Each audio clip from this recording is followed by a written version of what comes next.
Hi friends, நம்ம சீரீஸோட 5th பார்ட்ல என்ன ஆக போகுதுன்னு இன்னைக்கு வீடியோல பார்க்கலாம். யான் சூயுவை காப்பாத்துறதுக்கு நேரா அந்த கிளப்புக்கே வந்துடுறான். அந்த லேடி, இங்க பாருப்பா, இன்னொரு பையன் நிறைய காசு கொடுக்குறேன்னு சொல்லியிருக்கான், அதனாலதான் அப்படின்னு சொல்ல யான் அதை விட நிறைய காசு கொடுக்குறான். சூயுட்ட போயிட்டு உனக்கு ஒன்னும் ஆகல அப்படின்னு கேட்டுட்டு இருக்கான். சூயு வேகமா அவன் கையை பிடிச்சுக்கிறா. சீனியர், எனக்கு ஒன்னும் ஆகல அப்படின்னு. ஓகே நம்ம சொல்லும் போதே ஷீச்சி அந்த பக்கமா நிக்கிறா, வெளியே வந்துடுறா. யோ யான், கமாண்டர் மாதிரி பிஹேவ் பண்றியா? கிளப்ல ஒரு பொண்ணை செட்டப் பண்ணி வச்சிட்டு இருக்க, என்னெல்லாம் பேச்சு பேசின அப்படின்னு அவ கேட்க ஆரம்பிக்கிறா.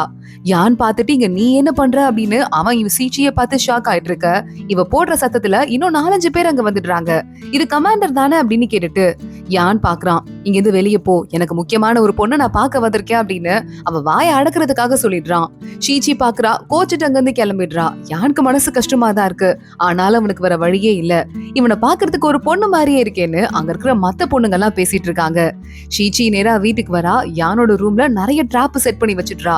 இவனை கொல்லணுங்கிறதா என்னோட ஒரே ஐடியாவே. கொஞ்சம் ஒழுக்கமானவனா இருப்பான்னு பார்த்தேன், அதுவும் இல்ல. அப்படிங்கும் போது கொன்னு தள்ள வேண்டியதான் அப்படின்னு அவன் மேல இருக்கிற கோவத்துல அங்கங்க இருந்து பல சைட்ல இருந்து அம்ப வந்து அவனை அட்டாக் பண்ற மாதிரி செஞ்சு வச்சிடுறா. கதவை சாத்திட்டு வெளியே போய் வெயிட் பண்றா. கொஞ்ச தூரம் போறவளுக்கு ஆனா கஷ்டமா இருக்கு. இருந்தாலும் நம்ம பண்ணது தப்பு. யான் எனக்கா எப்படி அடிலாம் வாங்கிட்டான், அவனை போய் சாக விடலாமா அப்படின்னு தலை தெறிக்க ஓடி போறா. அதுக்குள்ள யான் வீட்டோட கதவை திறந்துடுறான். வேண்டாம் யான், திறக்காத அப்படின்னு கத்திக்கிட்டே இவ போக அந்த ஆக்டிவேட் ஆயிட யான் இவளையும் வேற சேர்த்து காப்பாத்த வேண்டியதா இருக்கு. 2 பேரையும் சேர்த்து காப்பாத்திட்டு, இதெல்லாம் நீ பண்ணதா அப்படின்னு யான் கேக்குறான். ஷீச்சி பாக்குறா, ஆமா நான் தான் பண்ணேன் அப்படின்னு.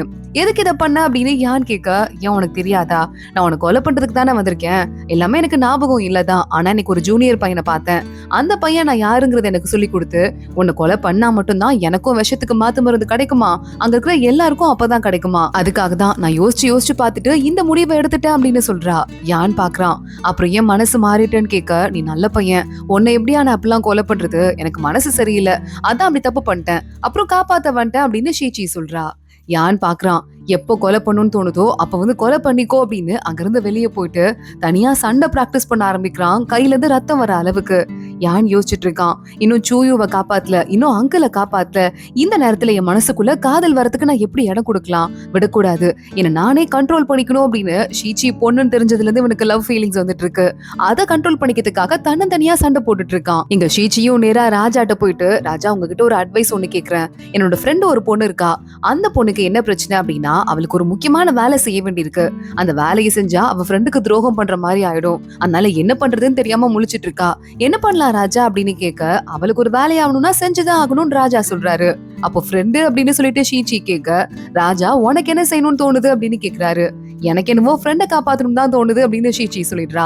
அப்புறம் என்ன, அதான் உனக்கு தோணுது இல்ல, அதை போய் உன் ஃப்ரெண்டுக்கு ஐடியாவா கொடுத்துருன்னு சொல்ல ஷீச்சி பாக்குறா. குட் ஐடியா, அதே போய் என் ஃப்ரெண்டுக்கும் சொல்லிடுறேன் அப்படின்னு நேரா கிளம்பி வரா.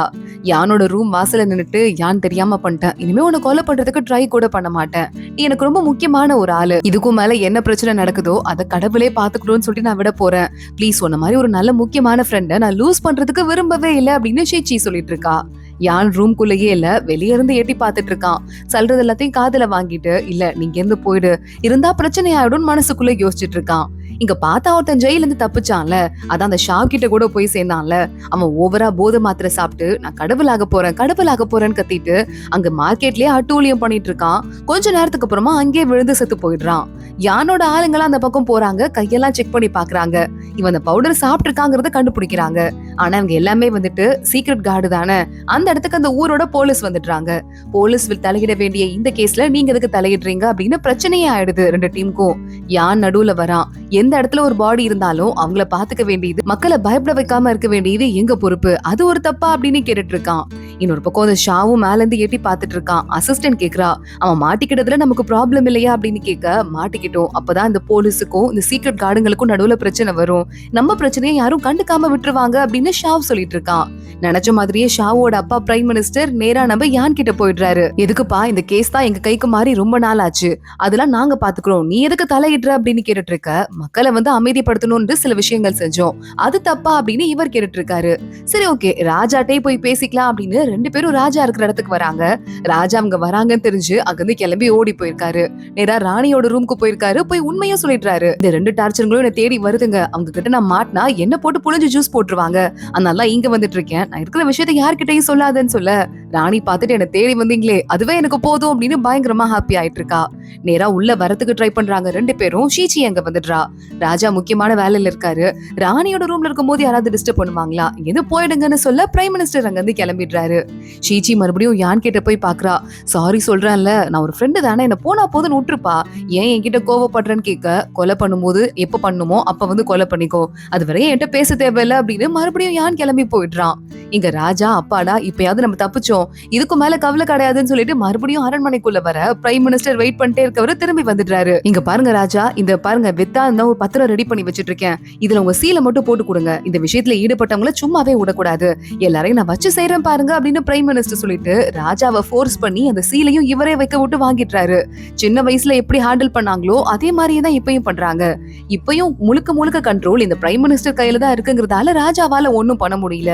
சீலை போட்டுடுறாரு. ஆனா நான் விட மாட்டேன், கண்டிப்பா இதுக்கு மேல நீங்க என்ன ஹேண்டில் பண்றதுக்கு நான் விடவே மாட்டேன் அப்படின்னு ராஜா மனசுக்குள்ள சபதம் போட்டுட்டு இருக்காரு. இங்க அந்த சீலை வாங்கிட்டு வந்துட்டு இந்த பிரைம் மினிஸ்டர் இதுல யார் யார் பேர்லாம் எழுதி மாட்டி விடுறதுன்னு யோசிக்கும் போது ஷாவ் அங்க வரான். அப்பா ரெடி ஆயிடுச்சு, இந்த லிஸ்ட்ல இருக்கிறவங்க எல்லாமே போதை பொருள் சம்பந்தப்பட்டவங்க, இத போட்டு விடுங்கன்னு சொல்ல அவங்க அப்பா பாக்குறாரு. உன்னை காப்பாத்துறதுக்காக இந்த வேலையெல்லாம் நான் பண்ண வேண்டியதா இருக்கு, இதுக்கு மேலேயாவது உருப்படியான ஒரு பையனா இரு புரியுதா அப்படின்னு சொல்ல, நாட்டுக்காக பண்றோம்ப்பா, இதுல இருக்கிறவங்க எல்லாம் உண்மையாவே கெட்டவங்க தான், பேரை எழுதுங்க அப்படின்னு சொல்ல அவங்க அப்பா கத்திக்கிட்டு, இங்க பாரு இதுக்கும் மேலேயாவது உருப்படுற வழிய பாரு, குடும்பத்துக்கு நல்ல பேரை தேடி கொடு, நம்ம கையில தான் எதிர்காலமே இருக்கு அப்படின்னு சொல்லிட்டு இருக்காரு. ஆனா இவன் கண்டுக்கிற மாதிரி தெரியல. அங்க இருந்து நேரா வெளியே வந்துடுறான். ராஜா அன்னைக்கு நைட்டு ஃபுல்லா சோகமா இருக்காரு. அங்க யான் போயிடுறான் பேசலாம் அப்படின்னு சொல்லிட்டு. ராஜா சோகமா இருந்துட்டு, நம்ம யானை சின்ன வயசுல சின்னண்ணா அப்படின்னு சொல்லிட்டு தானே இவர் கூப்பிட்டுருக்காரு ராஜா. சின்னண்ணா நீங்க சொர்க்கத்துல இருந்துட்டு இருப்பீங்கன்னு நினைக்கிறேன், இப்போ கூட என்ன பார்த்து கேவலமா சிரிப்பீங்கல்ல, என்னால எந்திரிச்சு கூட நிக்க முடியல, இவெல்லாம் ஒரு ராஜாவா நீங்க சிரிப்பீங்கல்ல, எனக்கு நல்லா தெரியும், ஆனா நீங்க உங்க ஆத்மா சந்தோஷமா இருந்தா அது எனக்கு போதும்னா, நான் எப்படியாவது என்னால முடிஞ்ச வரையும் என் ஸ்ட்ரென்த்தை தேத்தி நான் பழி வாங்கறதுக்கு ட்ரை பண்றேன்னு ராஜா சொல்லிட்டு இருக்காரு. யான் யோசிக்கிறான். சின்ன வயசுலயே ராஜா அவர்கிட்ட வந்து எல்லாருமே என்கிட்ட வந்து தப்பு தப்பா பேசுறாங்க, முன்னாடி எல்லாம் நல்லவங்க மாதிரி பிஹேவ் பண்றாங்க, பின்னாடி போயிட்டு இவங்க கிட்ட ஒரு பவரும் கிடையாது அப்படின்னு கிண்டல் பண்றாங்க, ஒரு வேளை நான் தப்பு பண்ணிட்டா என்ன நீங்க வந்து ஃப்ரெண்டாவே ஏத்துப்பீங்களான்னா, என்ன எப்பவுமே தம்பியாவே பாக்கணும் அப்படின்னு ராஜா சொல்லியிருக்கான். இதை யான் யோசிச்சு பார்த்துட்டு, நான் உங்க கூட இருக்கேன், கண்டிப்பா நம்ம கெட்டவங்க யாருன்னு கண்டுபிடிச்சு அதுக்கு அவங்கள பழி வாங்கியே தீர போறோம் அப்படின்னு சொல்ல, இந்த ஒயினை குடி, என் கூட இருப்பேன் சத்தியம் பண்ணு அப்படின்னு ராஜா கேக்குறாரு. யானும் அதே மாதிரி வேகமா அந்த ஒயினை குடிச்சிடுறான். நான் இங்க போயிட்டு வரேன் ராஜா அப்படின்னு அங்க இருந்து கிளம்புறான். ராஜாவை பாக்கிறதுக்கு அடுத்து மகாராணி வந்துட்டா, கூடவே ஷீச்சியும் வந்துட்டு இருக்கா.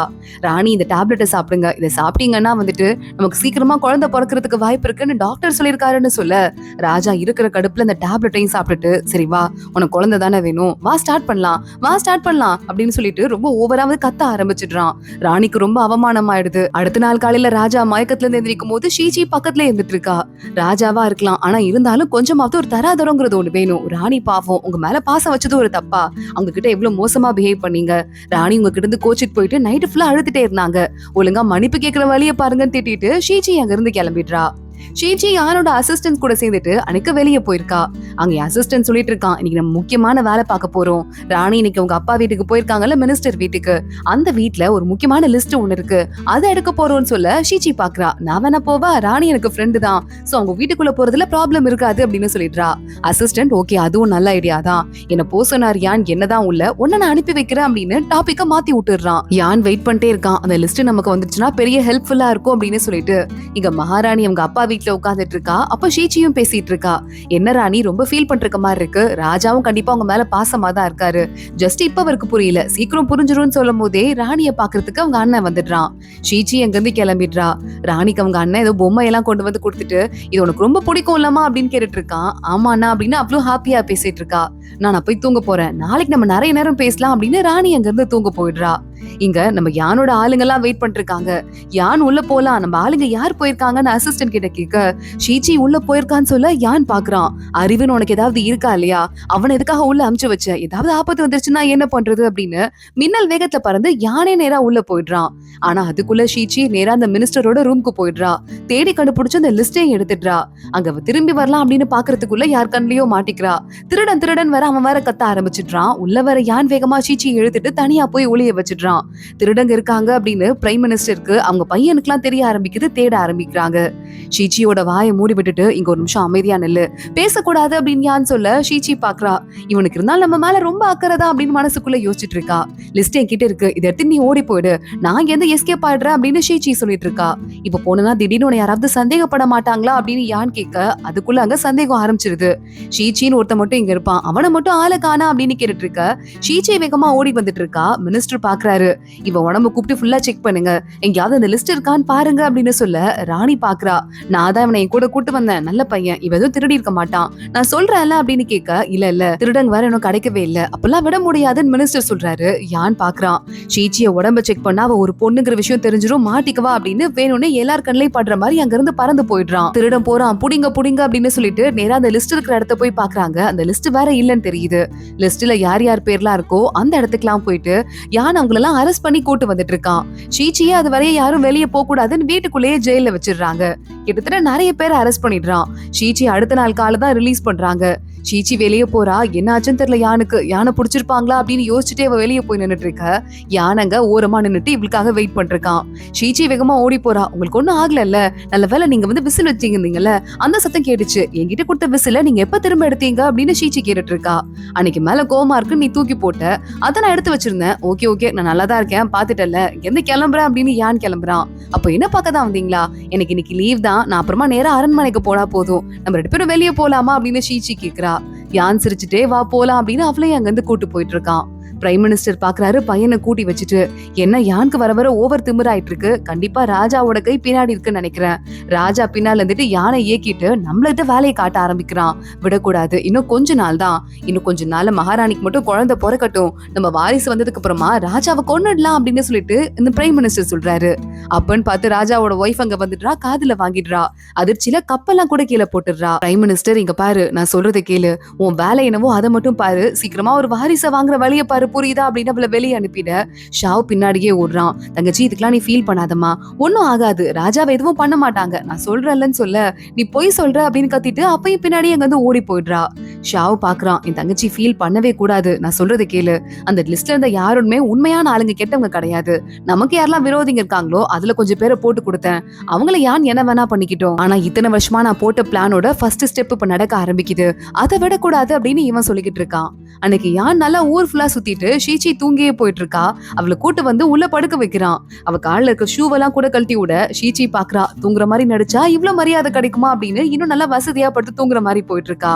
யான் பாக்குறான், கையில இந்த விசில் இருக்குல்ல, அதை எடுத்துட்டு ஷீச்சியை பார்த்து சிரிச்சுட்டே அவ பக்கத்துல வைக்கிறான். அவளுக்கு எந்த ஆபத்தும் வந்துடக்கூடாது, எப்பவுமே நான் பக்கத்துல இருக்கணும்னா இந்த விசில் அவகிட்ட இருக்கணும் அப்படின்னு சொல்லிட்டு வச்சிட்டு இருக்கான்.